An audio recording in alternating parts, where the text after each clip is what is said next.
হাই everyone, আশা কৰোঁ সকলো ভালে আছে।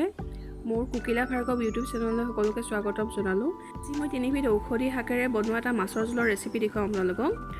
মই লোৱা ইয়াতে শাকেবিধ হৈছে মানিমুনি, বনজালুক আৰু মাটিকান্দুৰি। আৰু মই 2টা জলকীয়া লৈছোঁ ইয়াতে, আৰু 3 পিচ মাছ লৈছোঁ মই ইয়াতে, আৰু আদা আৰু নহৰু কেইফুটামান লৈছোঁ। শাকখিনি মই আগতে ভালদৰে ধুই লৈছিলোঁ। আহক বনাওঁ আজিৰ ৰেচিপিটো। আৰু এতিয়া প্ৰথমে মই মাছ কেইপিচ ভাজি লৈছোঁ। আপোনালোকে মোৰ ভিডিঅ'টো চাই অলপ হ'লেও উপকৃত হ'ব বুলি আশা কৰিছোঁ। প্লিজ কমেণ্ট কৰি মোক জনাব ভিডিঅ'টো কেনেকুৱা পালে।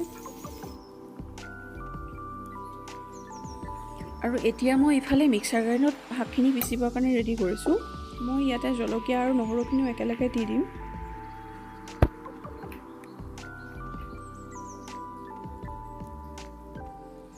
এয়া দেখিছে, আমাৰ ধুনীয়া এটা পেষ্ট ইয়াতে ৰেডি হৈ গ'ল।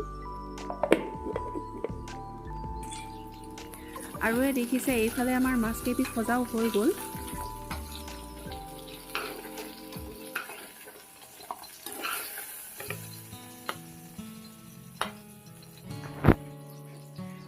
এতিয়া মই এইখিনি তেলতে শাকখন উঠাই দিম। আৰু মই ইয়াতে লৈছোঁ কেইফুটামান নহৰু আৰু কেইটামান মেথিৰ গুটি।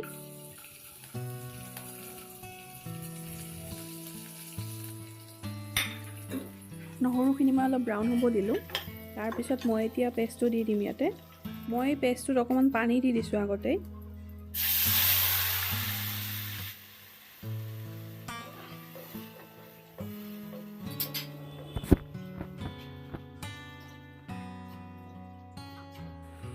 এতিয়া মই শাকখিনি অলপ ভালকৈ উতলিব দিম।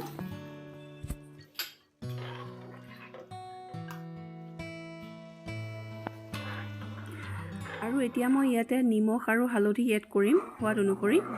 দেখিছে, কালাৰটো বহুত ধুনীয়া হৈ গৈছে আৰু উতলো আহিছে। আৰু এতিয়া মই ইয়াতে মাছ কেইপিচ দি দিম। এই থলুৱা অসমীয়া শাকবোৰ আমাৰ শৰীৰৰ কাৰণে বহুতেই বেছি উপকাৰী হয়। এয়া মাছখিনিতো ধুনীয়াকৈ জোলটো সোমাই গৈছে আৰু উতলিও আহিছে যেতিয়া আমাৰ আজিৰ ৰেচিপিটো হৈয়ে গ'ল। আৰু এতিয়া মই ইয়াতে অকণমান ব্লেক পেপাৰ এড কৰিম।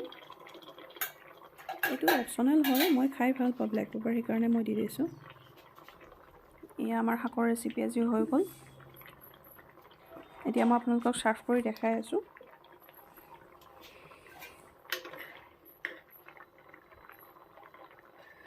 এয়া বিভিন্ন ধৰণৰ বনৌষধি শাকেৰে বনোৱা এটা সুন্দৰ মাছৰ ৰেচিপি।